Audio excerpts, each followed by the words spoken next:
Halo Sobat Ekonomi. Perkenalkan, kami dari kelompok 5 mata kuliah manajemen biaya yang diampu oleh dosen Bapak Misbah Fuadi.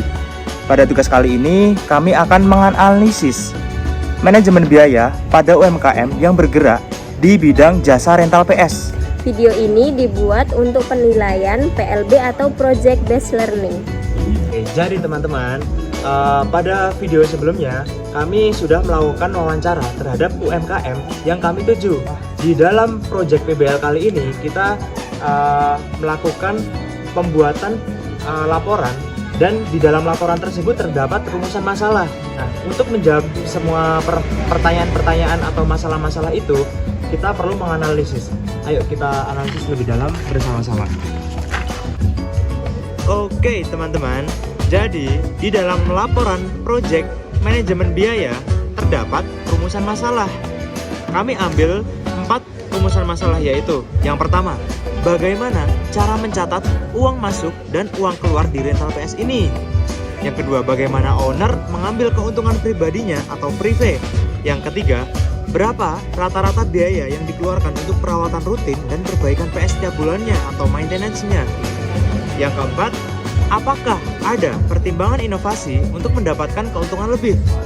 Untuk menjawab semua pertanyaan ini, kita sudah melakukan analisis biaya di UMKM tersebut. Oke. Nah, di sini diketahui jam operasionalnya menurut keterangan ownernya itu dari jam 8 pagi sampai jam 10 malam.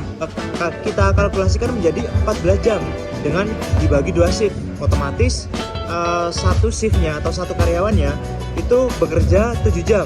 Itu kita menjawab nomor 2 dulu nih. Nah, bagaimana owner mengambil keuntungan pribadinya atau prive? Nah, menurut keterangan ownernya kemarin, itu dia sama sekali tidak memperhitungkan pengambilan dana atau biaya untuk keperluan pribadinya. Oleh karena itu, kami menulis prive ownernya itu 2 juta. Kenapa 2 juta? Karena mengingat ownernya itu atau usahanya ini terletak di kota Jogja, yang notabene Jogja itu murah-murah.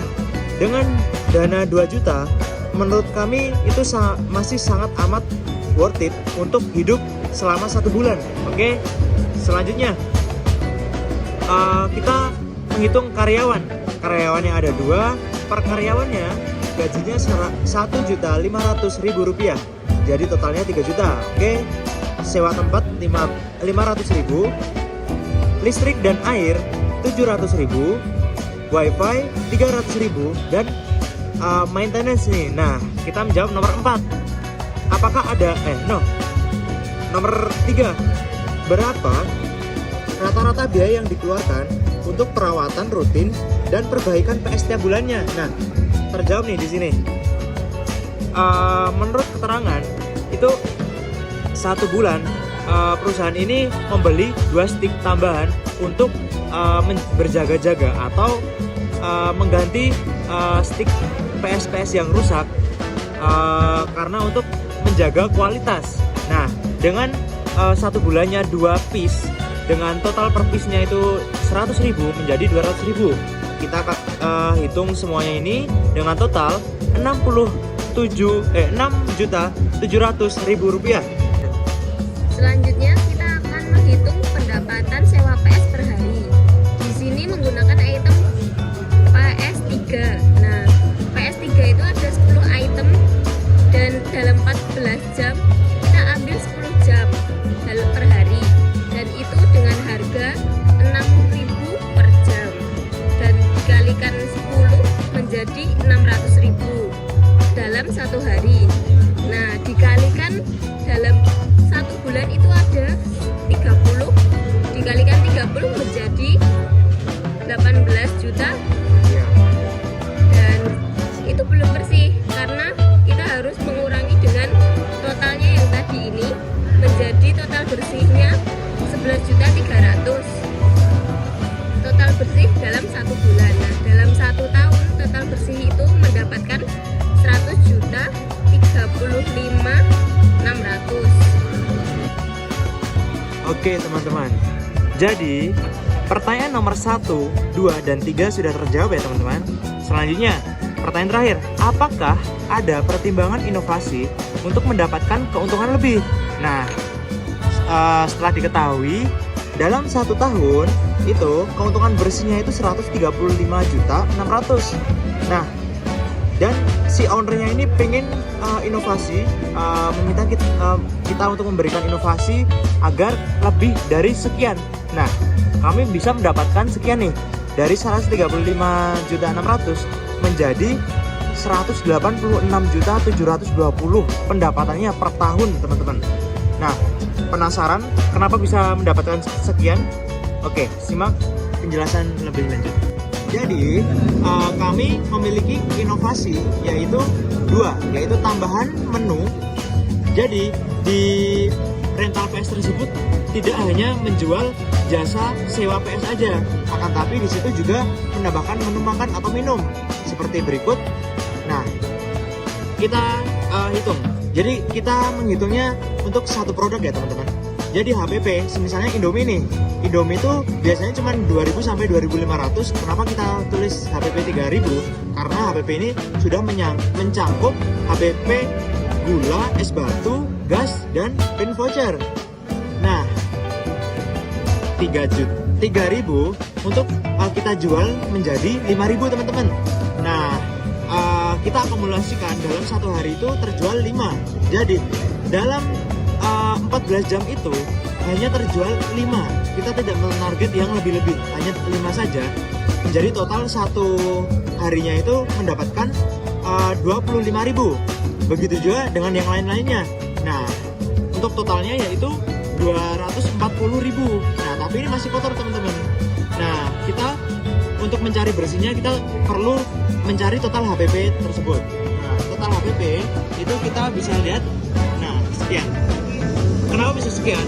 Karena yang terjual dikali HPP per item, 5 dikali 3.000, 15.000. Begitu juga dengan yang lain.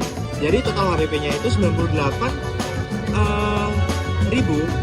Jadi 216.000 dikurangi ini bersihnya menu makan yaitu 118.000 rupiah. Nah, selanjutnya kita memberikan inovasi atau ide yaitu yang kedua voucher wifi teman-teman. Nah, voucher wifi ini itu berlaku 1 jam dengan harga vouchernya itu 2.000. Nah, kita hanya perlu menjual 12 karena logikanya teman-teman yang bermain PlayStation itu pasti tidak cuma satu PlayStation itu untuk 1 orang, pasti bisa 2 sampai 4 orang dalam satu PlayStation. Jadi menurut kami ini pasti sangat affordable.